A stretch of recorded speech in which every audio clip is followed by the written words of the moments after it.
तो आज बात करेंगे हम कन्फाइंड स्पेस के बारे में। What is confined space? तो डेफिनेशन आप लोगों को मालूम है कि इसकी तीन तरह की कंडीशन होनी चाहिए एक कन्फाइंड स्पेस की।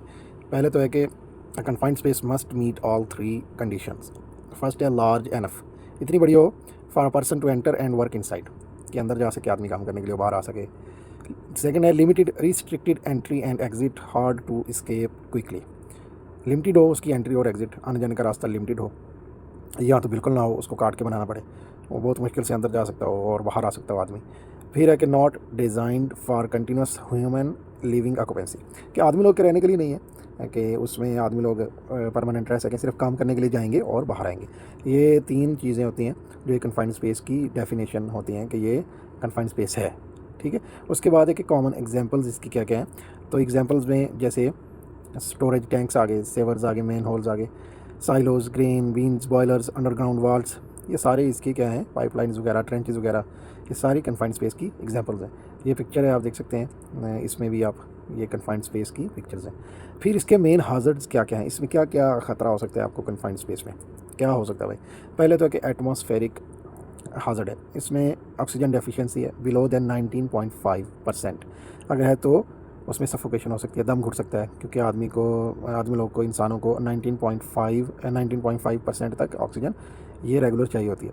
फिर सफोकेशन के बाद है अबव 23.5%, अगर 23.5% से अबव होगी एटमॉस्फेयर में उसके अंदर कन्फाइंड स्पेस के, तो फायर का रिस्क बहुत ज़्यादा बढ़ जाता है और आग लगने के चांसेस हैं, अपने आप आग लगने के चांसेस बहुत ज़्यादा हैं।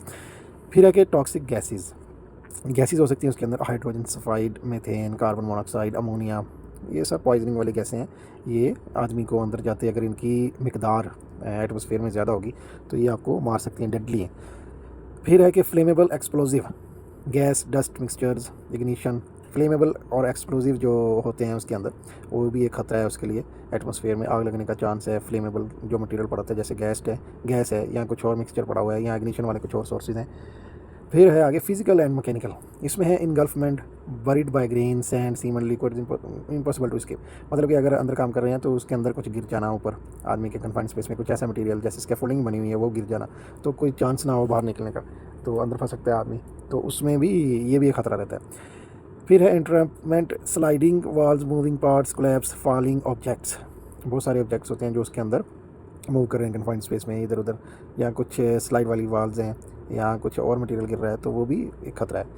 फिर है इलेक्ट्रोक्यूशन बोलते हैं, करंट लगने से डेथ होना, extreme heat, cold, noise, poor visibility, तो ये सारे के सारे इसमें खतरे रहते हैं कन्फाइंड स्पेस के अंदर। फिर आगे बात करेंगे control measures and safety rules. अभी क्या क्या कंट्रोल मेजर है, तो फॉलो करते हैं हायरार्की को, तो इसमें एलिमिनेट कर दें भाई। Avoid entry if possible, do work remotely, use cameras, long tools और ऑटोमेशन, अगर पॉसिबल हो सके तो उसको एलिमिनेट करें, अंदर जाए नहीं। दूसरा है कि एंट्री अनअवॉइडेबल, तो अनअवॉइडेबल है तो उसके अंदर जाना है, काम करना है, तो उसके लिए सबसे पहले तो इशू है confined space permit. Confined space का अलग से परमिट रहता है, उसको हासिल करना है, अपने परमिट लेना है। एंट्री का, काम करने का अलग परमिट रहेगा अंदर, तो वो आपको लाजिम चाहिए। Without permit no entry. ठीक है। टेस्ट एयर फर्स्ट, जो उसके अंदर गैसेज हैं, गैस टेस्ट उसको लाजिम करना है। ऑक्सीजन कितनी है, टॉक्सिसिटी कितनी है, फ्लेमेबिलिटी कितनी है, एंटर होने से पहले वो परमिट के ऊपर लिखा होना चाहिए कि इसका गैस टेस्ट हुआ है, कितने घंटे बाद करना है, कितना कंटिन्यू करना है, या थोड़े थोड़े टाइम के बाद करना है, आधा घंटा 1 घंटे बाद। उस एटमॉस्फेयर के अंदर देखा जाता है कि कितनी गैसेज हैं, उस हिसाब से कन्फाइंड स्पेस का टेस्ट किया जाता है कंटिन्यूसली।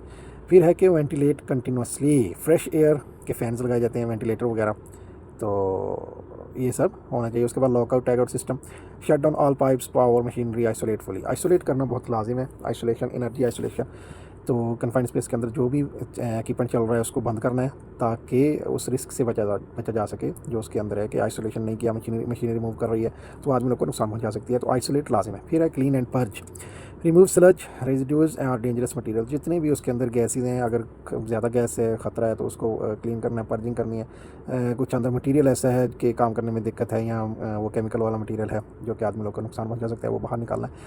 तो ड्यूरिंग वर्क आगे है, during work always have an attendant outside, never work alone, constant communication, तो मतलब कि एक स्टैंड बाई मैन लाजिम चाहिए कन्फाइंड स्पेस के बाहर में, जो कंटिन्यूसली मॉनिटर करता है कि आदमी लोग कितने अंदर है, अटेंडेंस लेता है उनके जाते हुए, बाहर आते हुए अटेंडेंस लेगा कि हाँ भाई आउट हो गया है, अंदर कितने आदमी हैं, वो कम्युनिकेशन कंटिन्यूसली रखता है, वो लाजिम चाहिए। वी आर फुल पीपी तो पीपी पूरे पहनने, जो भी परमिट में है, जो भी कन्फाइंड स्पेस में लाजम चाहिए वो करने ही करने हैं। गैस डिटेक्टर लाजम चाहिए अंदर अगर कंटिन्यू करना है तो। हार्नेस, फुल बॉडी हार्नेस जो है अपने जो बेसिक पीपी हैं, हार्ड हैट है जैसे helmet, safety glasses, full body का ओवरऑल, और उसके बाद safety shoes, non spark respirator वगैरह जो भी है वो लाजम चाहिए।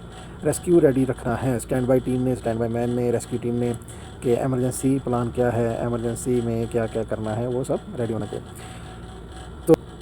तो ये थी कन्फाइंड स्पेस के बारे में थोड़ी एक्सप्लेनेशन। उम्मीद है आप लोगों को समझ आ गई होगी। तो ये कन्फाइंड स्पेस की कुछ एग्जांपल्स हैं ये पिक्चर के साथ, ये वाली और ये, आप लोग इसको सेव कर सकते हो, देख सकते हो। तो ये था आज का हमारा लेसन कन्फाइंड स्पेस के बारे में। कन्फाइंड स्पेस क्या है।